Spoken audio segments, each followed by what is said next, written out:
mas eu havia dito da polêmica sobre a origem do método dialético, mas só por curiosidade, né? Eu havia dito que o método dialético, muitos consideram que nasce Sócrates, Platão e Aristóteles nessa ordem, né? Porque um foi aluno do outro, Platão foi aluno de Sócrates, Aristóteles de Platão. E como eu disse, o método dialético é um método de diálogo cujo foco é a contraposição e a contradição de ideias que levam a outras ideias. A tradução literal de dialética significa caminho entre as ideias. Mas a polêmica aí é que Aristóteles, o próprio Aristóteles, considerava Zenão de Eleia, que aí viveu aproximadamente entre 500 e 430 anos antes de Cristo, como o fundador da dialética. Outros consideram Sócrates. Mas enfim, a base psicológica da teoria da pedagogia histórico-crítica, ela se sustenta no Vygotsky, na teoria histórico-cultural, Vygotsky e os seus colaboradores. Vygotsky é um cara que nasce na Bielorrússia em 1896 e morre em Moscou muito jovem, em 1934.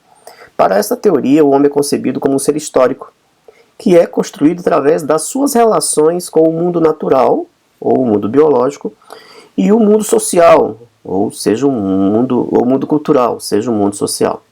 E pressupõe uma natureza social da aprendizagem, que é por meio das relações sociais que o indivíduo desenvolve suas funções psicológicas superiores, ou como se denomina também, as funções culturais. Pressupõe uma natureza, como eu disse, social da aprendizagem, porque é por meio das interações sociais que o indivíduo desenvolve suas funções psicológicas superiores.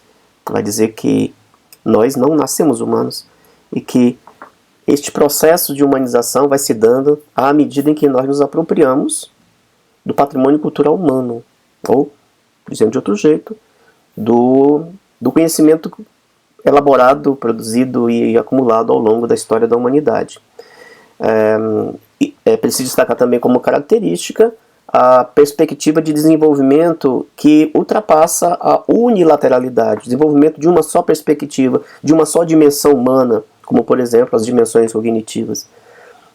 Defende que essa perspectiva de desenvolvimento ela se dá multilateralmente ou omnilateralmente, que é uma perspectiva inspirada no Marx. Destaca-se também, precisamos destacar, as funções mentais superiores ou as funções culturais, que são aquelas relacionadas à dimensão afeto-cognitivo, ao intelecto cognitivo, o pensamento lógico, a abstração, e também como característica volta-se à compreensão do funcionamento humano nas suas aprendizagens e no seu desenvolvimento. Essas funções, ou as funções mentais superiores, elas estão de alguma forma relacionadas às funções mentais elementares, não são relacionadas, mas elas se colocam numa espécie de oposição, vamos por assim dizer.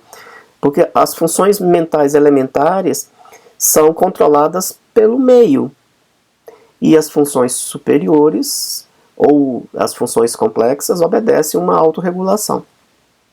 Bem, a terceira ancoragem, a terceira base é a base didática. Essa base didática se sustenta no método dialético do conhecimento. Voltamos então ao Karl Marx. Então, nessa perspectiva, o conhecimento ele é produzido a partir da materialidade, da realidade social, objetiva, dos estudantes, da escola, dos profissionais de educação, ou seja, de uma prática social humana e dos processos de transformação da natureza forjada pelo próprio humano, conforme nos ensina o mestre João Gasparim. Ou seja, o conhecimento, para ele, se constrói a partir da base material. Que base material é essa? É a prática social humana. Porém, Gasparim vai nos alertar que as organizações culturais, artísticas, políticas, econômicas, religiosas, jurídicas, etc., etc., também são expressões sociais que interferem na construção do conhecimento.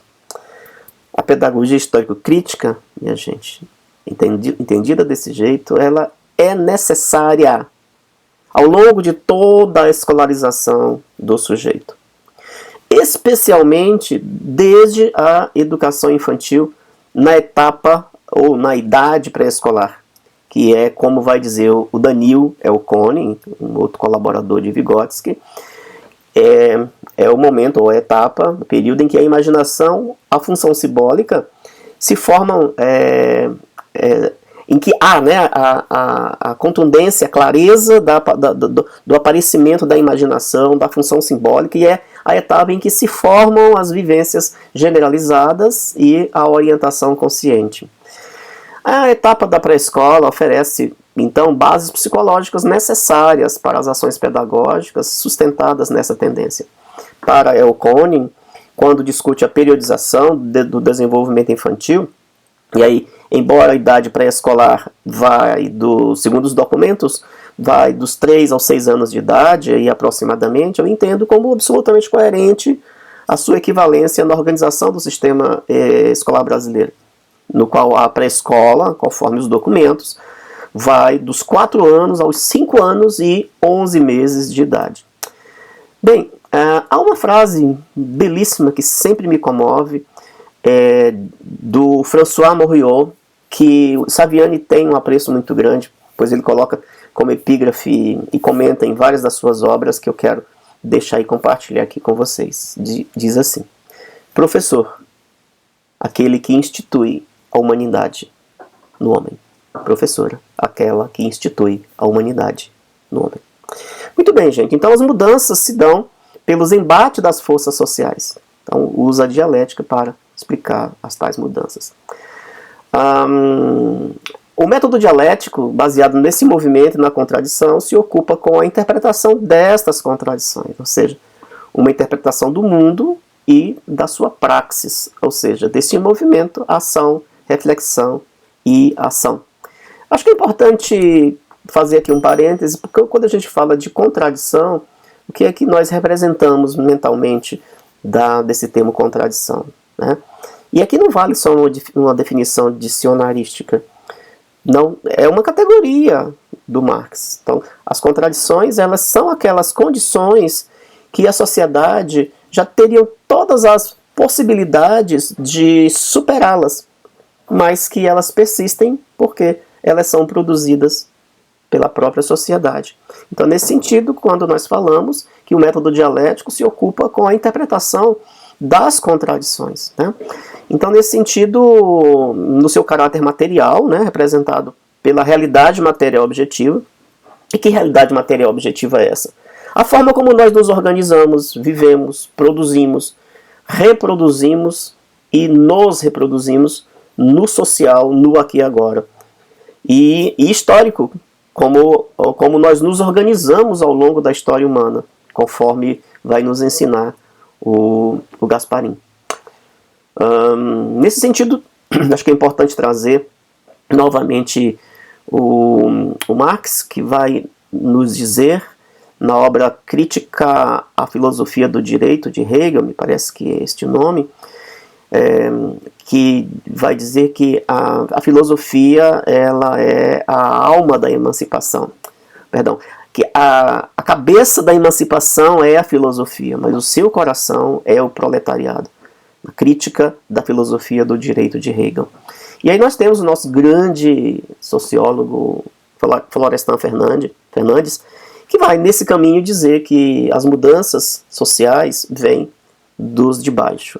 E aí vai falar especificamente da classe trabalhadora em educação, porque nós somos uma categoria de baixa renda e isso nos coloca sempre na situação de estar nas classes inferiores, e é por isso mesmo que as mudanças devem vir desses de baixo, né? O materialismo histórico dialético é uma leitura da realidade em seu desenvolvimento histórico e dialético.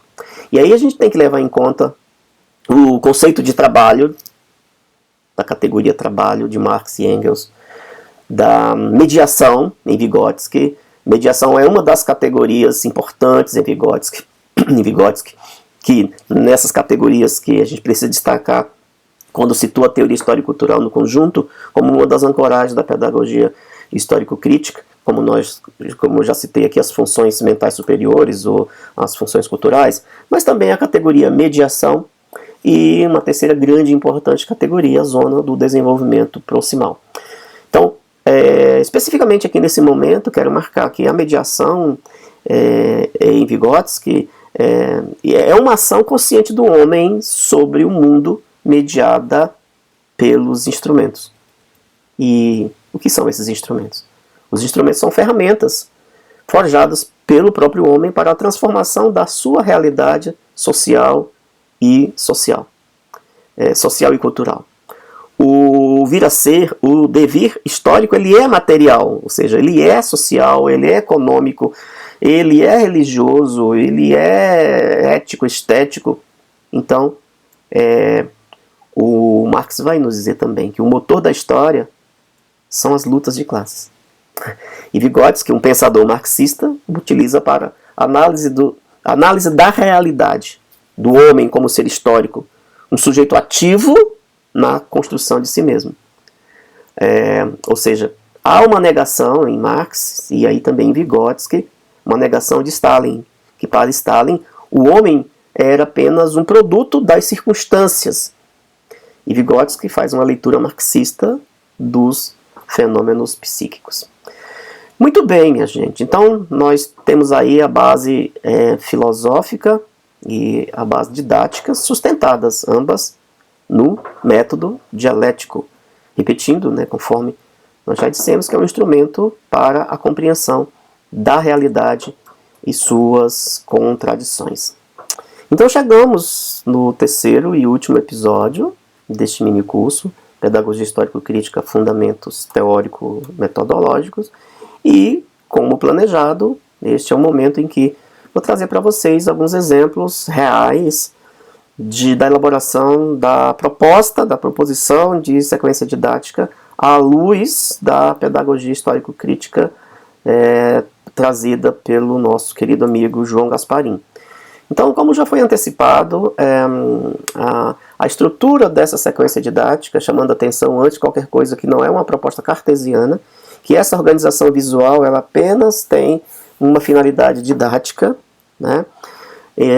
Ela se compõe de 5 passos. A prática social inicial, a problematização, a instrumentalização, a catarse e a prática social final. Okay?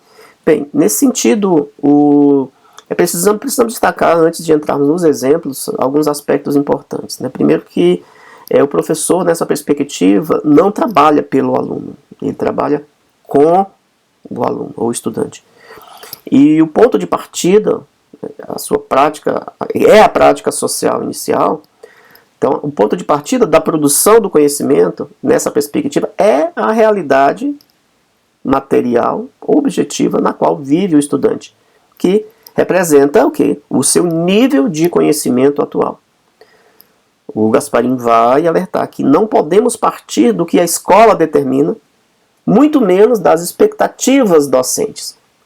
Lembrar que a lógica dialética ela favorece a superação do senso comum tão enraizado na escola como reclamado pelo Saviani. O método dialético, de novo, baseado no movimento e na contradição, vou repetir o que é importante, se ocupa com a interpretação das tais contradições. Perfeito? Então, baseado nessa premissa, vão aqui vários exemplos práticos. Mas eu vou apresentar primeiramente 2 exemplos práticos dessa sequência didática. Uma realizada em uma turma de pré-escola, de uma escola pública, conduzida pela professora e pesquisadora Ana Carolina Galvão Marcília. A capinha do livro está aí no alto da tela. O tema dessa sequência didática foi a história do livro. E a professora estabeleceu uma linha do tempo desde a pré-história, do Renascimento, desde a pré-história ao Renascimento, incluindo ali o surgimento da escrita alfabética, o surgimento do papel e da imprensa, e leva em consideração, isso é muito importante, o que as crianças já sabem, ou seja, os conhecimentos prévios, pois eles são o ponto de partida da sequência didática. o Gasparin sugere uma tempestade de ideias, onde se pergunta o que você já sabe e, no segundo momento, aquilo que eles desejam saber. Então, é uma estratégia lúdica de se identificar esse ponto de partida. Então, nesse sentido, esse ponto de partida ele deve transcender aquilo que o aluno deseja, tem que puxar e ir além. E a intencionalidade pedagógica dela era que as crianças conhecessem os percursos da humanidade até a linguagem escrita como conhecemos atualmente. Como estratégias interdisciplinares, e isso é muito importante, os contatos, as ondas de contato e de interação entre as disciplinas, a professora utilizou múltiplas formas de expressão e comunicação, como desenhos, jogos de tabuleiro e a rodinha para explorar a oralidade. A estratégia dos desenhos favoreceu especialmente a ação de avaliação e compreensão das crianças sobre os conteúdos explorados.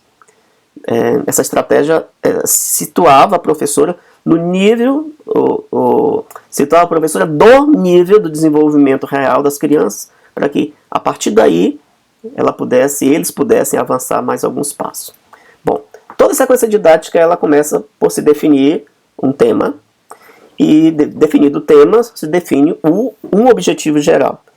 Neste exemplo, o objetivo geral desta sequência didática foi compreender a importância dos suportes e dos instrumentos de escrita na construção do código escrito, visando dar significado aos processos de alfabetização e letramento nas suas múltiplas dimensões. Então, na primeira etapa, a prática social inicial, os encontros com as crianças começavam sempre com uma roda de conversa sobre os conteúdos, sempre com a motivação da apresentação de um livro, de um pequeno filme, de uma ilustração.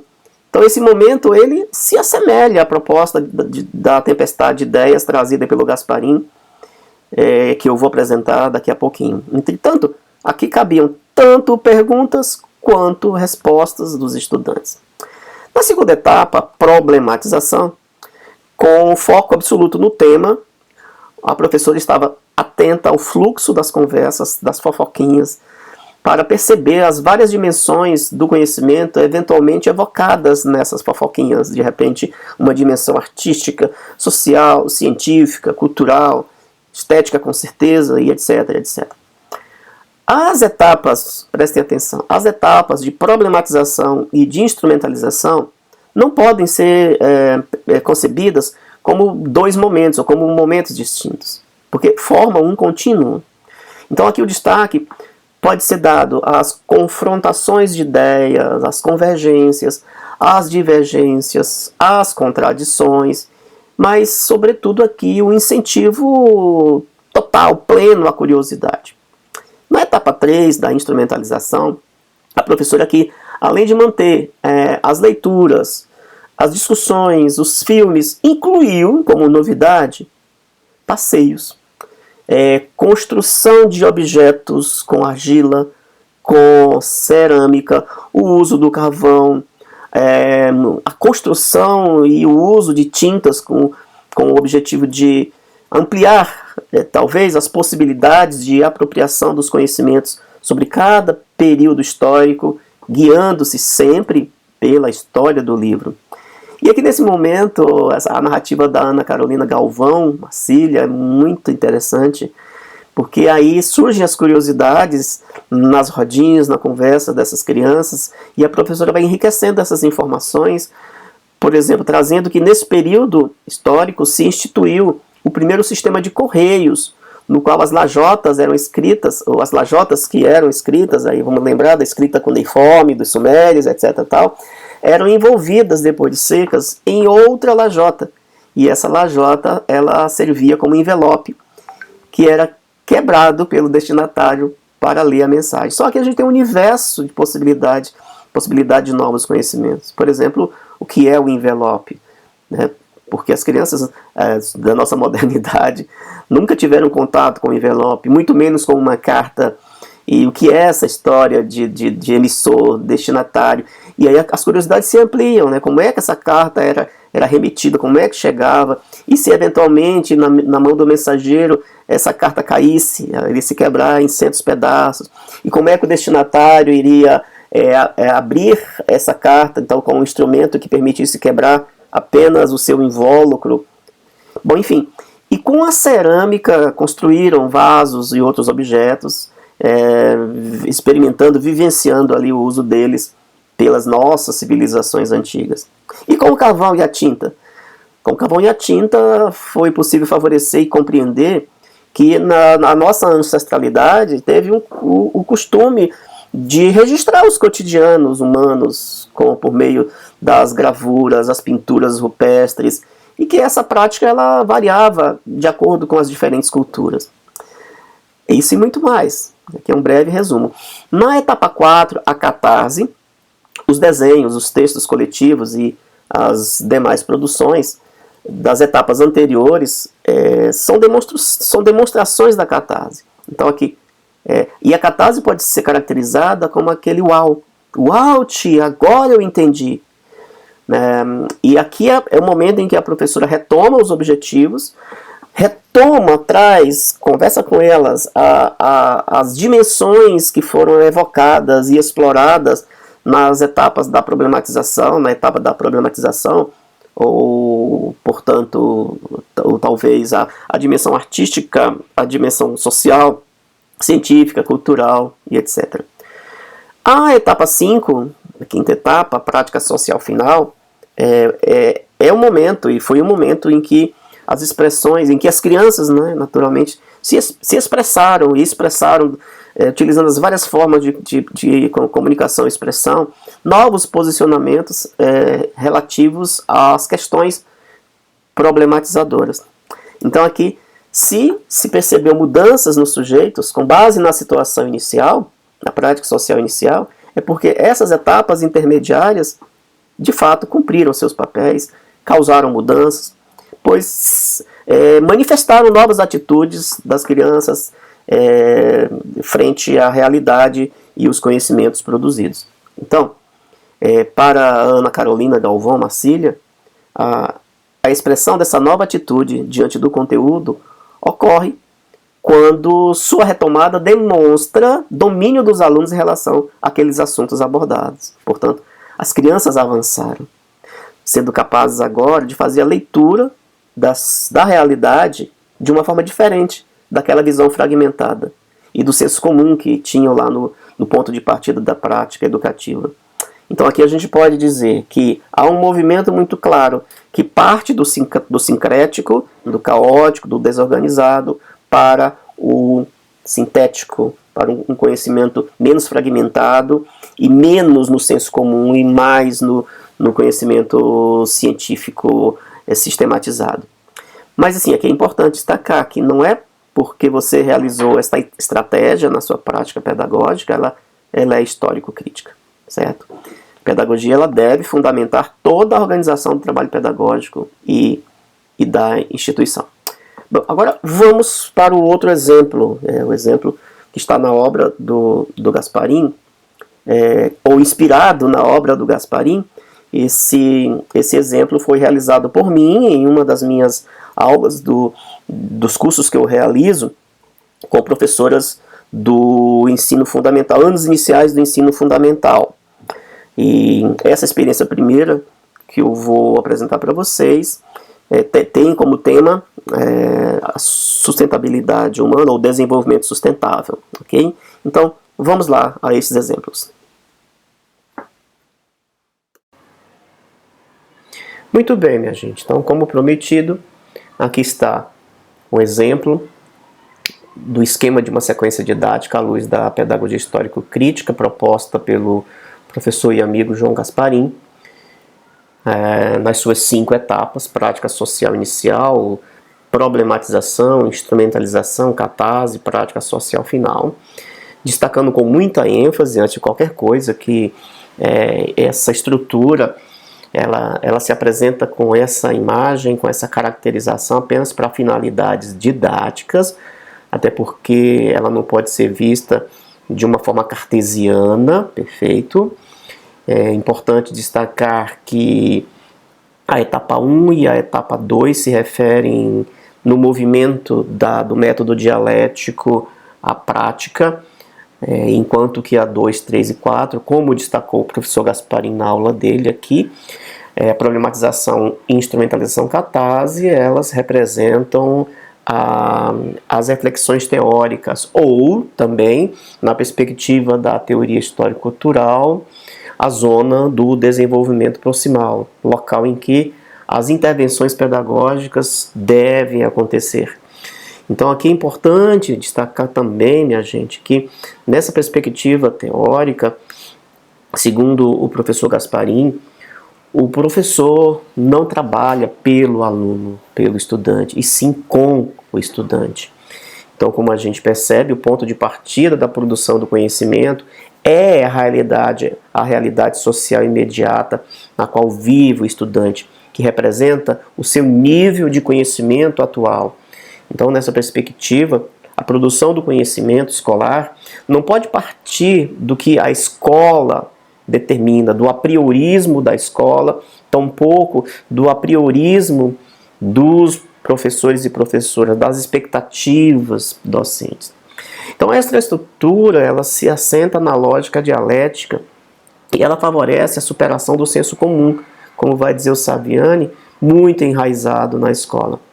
Então o método dialético, nessa perspectiva do movimento e da contradição, vai se ocupar com a interpretação dessas contradições. Ou seja, uma interpretação, vai dizer o Gasparin, do mundo e da sua praxis, ou seja, desse movimento dialético, da ação, reflexão e ação, no seu caráter mais material, representado pela realidade, de novo, material objetivo, ou seja, como nós nos organizamos, como nós vivemos, nós produzimos, nós reproduzimos, e nós nos reproduzimos socialmente neste aqui e agora, e também na perspectiva histórica, como nós nos organizamos ao longo da história humana, como vai destacar o nosso querido professor Gasparin.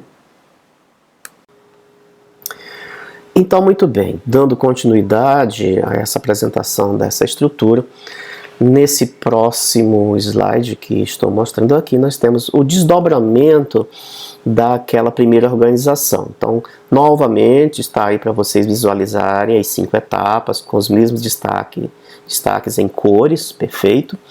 E aí eu quero destacar imediatamente a prática, perfeito? Como o ponto de partida. Então, a prática, como eu já destaquei no primeiro momento da aula, ela vai representar, no método dialético, o empírico, ou seja, a realidade aparente, o momento da síncrese, ou seja, a prática social inicial do conteúdo. E aqui nesse momento, o professor, a professora, estabelece o nível de desenvolvimento atual, o ponto de partida, ou seja, aquilo que os estudantes já sabem, aquilo que os estudantes gostariam de saber. E aqui ele estabelece os objetivos de aprendizagem. Destaco novamente que no método dialético, as reflexões partem do empírico, que é a realidade aparente. Produz-se as reflexões teóricas, submete-se às abstrações para poder alcançarmos o concreto pensado, ou seja, uma nova prática, representado por percepções mais organizadas acerca do objeto, segundo o professor João Gasparin. No segundo momento, entrando nas reflexões teóricas, a primeira parte da teoria, das reflexões teóricas, que nós chamamos aqui de teoria, é a etapa da problematização. Então, conforme eu destaquei, na etapa 2, 3 e 4, nós estamos trabalhando na zona do desenvolvimento proximal do estudante. Então, aqui é o momento das discussões com os estudantes, com perguntas sobre o tema, que se estabelece as dimensões possíveis do conteúdo com o qual se vai trabalhar no próximo passo. Aqui eu estou dando exemplo, como as dimensões científicas, históricas, econômicas, sociais, legais, culturais, políticas, etc, etc, etc.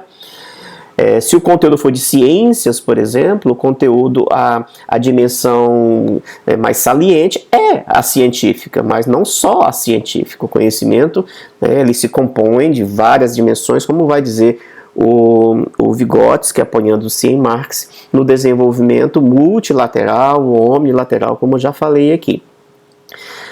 A terceira etapa da teorização, das reflexões teóricas, é a instrumentalização, ainda na zona do desenvolvimento proximal.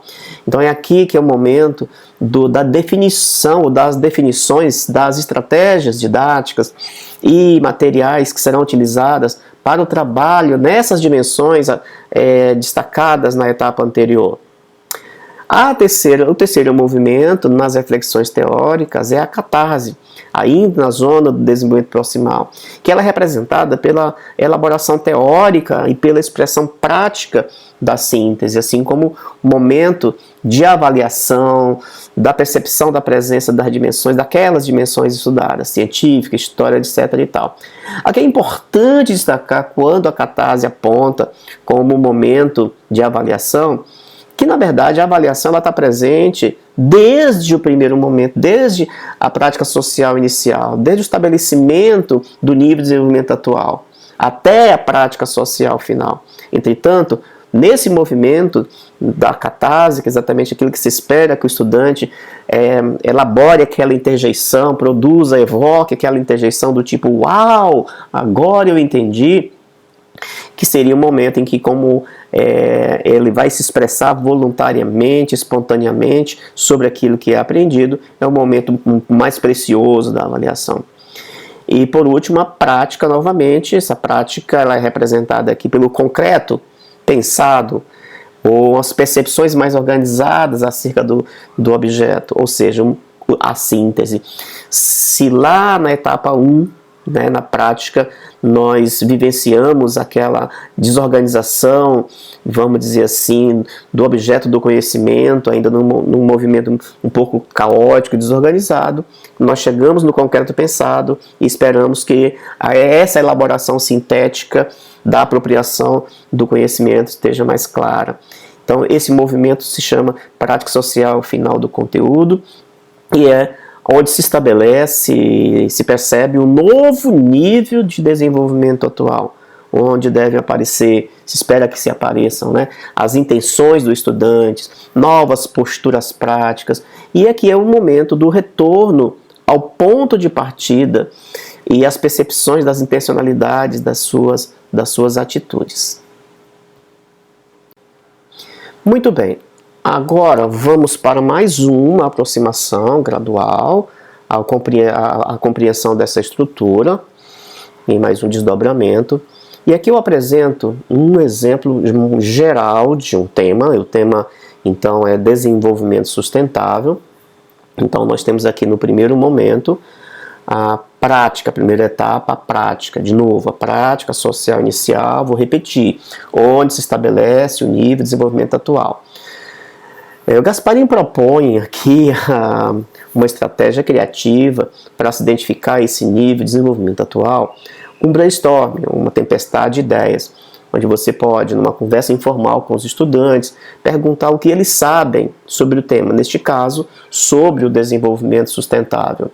E aqui nesse momento você busca tomar notas de todas as formas, quer sejam gravadas ou no mural, no quadro, numa cartolina, tudo aquilo que vão sendo evocadas. É preciso lembrar que na técnica do brainstorming não existe certo e não existe errado. Então, nesse momento, é importante que o volume de ideias prevaleça neste momento em relação ao certo e ao errado, a qualidade das ideias. E em seguida, perguntar o que eles gostariam de saber e utilizar a mesma estratégia de registro e buscar nesse diálogo estabelecer com eles as relações dessa discussão com a nossa vida e aqui já explorar essa proposta das várias dimensões, ou seja, qual as relações do desenvolvimento sustentável com a nossa vida social, econômica, cultural, ética, estética, política, econômica, etc, etc. Essas anotações serão restabelecidas na última etapa, ou seja, a prática social final. No movimento da teorização, na problematização, você pode apresentar pequenos vídeos, músicas, imagens, objetos materiais que possam agregar valor ao debate.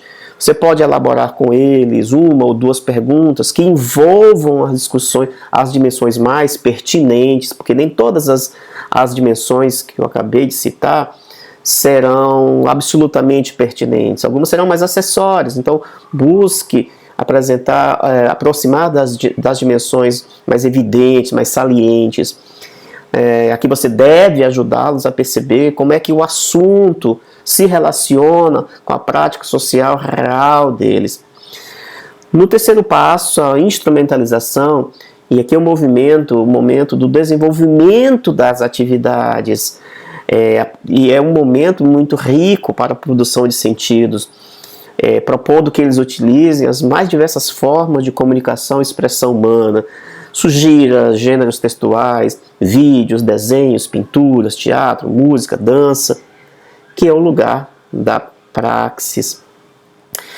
No quarto passo, a catarse, você deve retomar os objetivos da prática social inicial, propor aos estudantes que eles se expressem livremente para elaborar uma síntese do processo vivido até aqui, como eles quiserem se sentirem mais confortáveis para produzi-lo, quer seja por produções textuais, produção de vídeos, de desenhos, de números de dança, etc. e tal.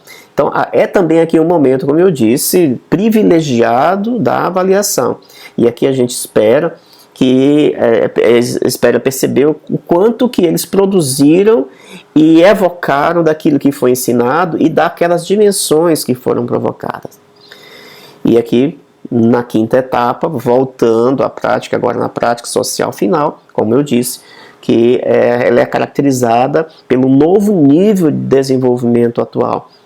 Aqui, um espaço para as manifestações das intencionalidades, de mostrar que eles perceberam as implicações que aquele aprendido traz à vida deles. Nesse momento, você deve retomar as anotações lá do brainstorming, da primeira prática, fazer nova tempestade de ideias para identificar um novo nível de desenvolvimento atual, fazendo uma pergunta como: e agora? O que sabem sobre o desenvolvimento sustentável?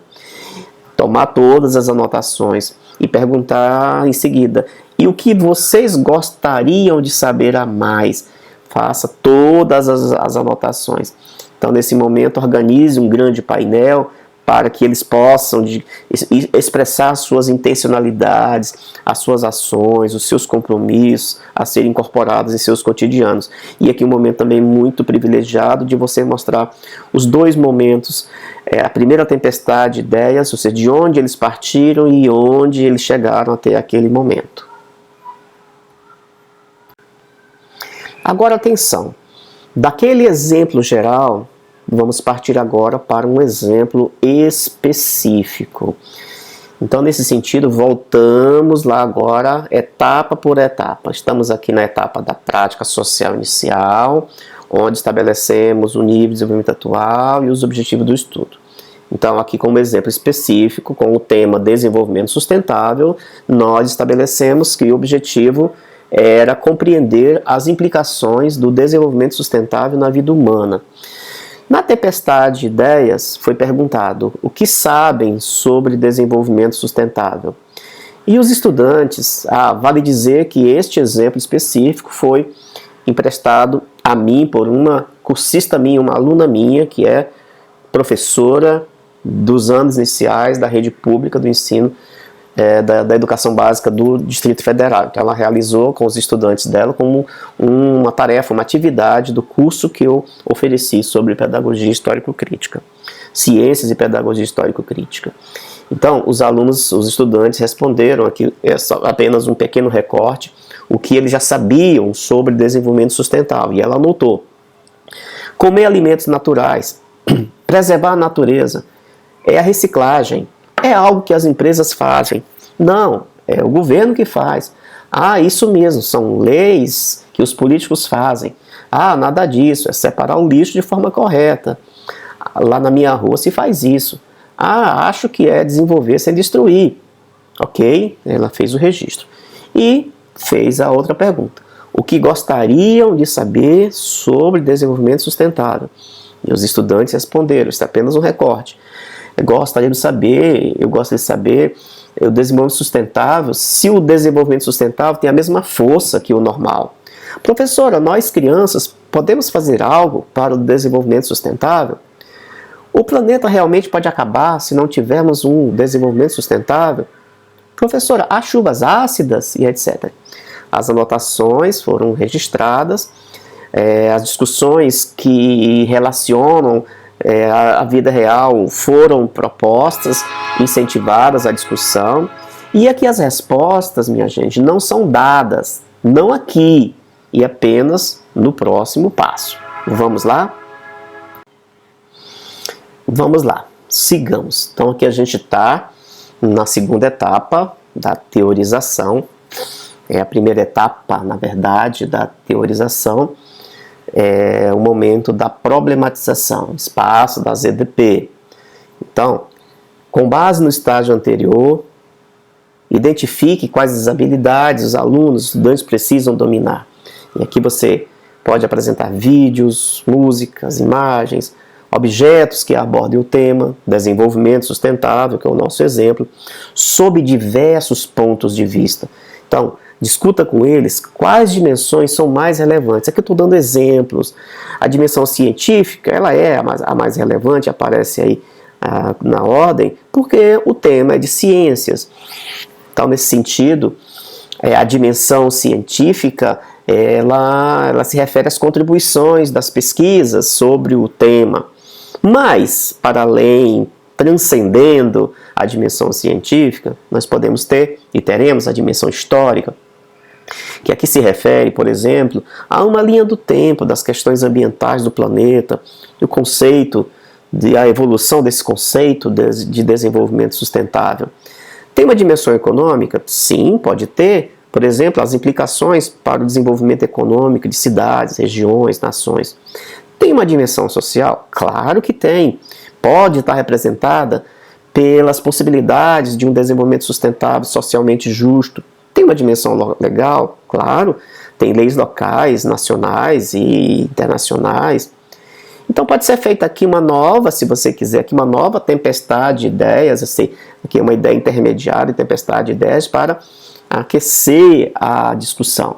Mas aqui é importante que você mostre como essa questão geral e as específicas em termos das dimensões se relacionam com a prática social daquela comunidade.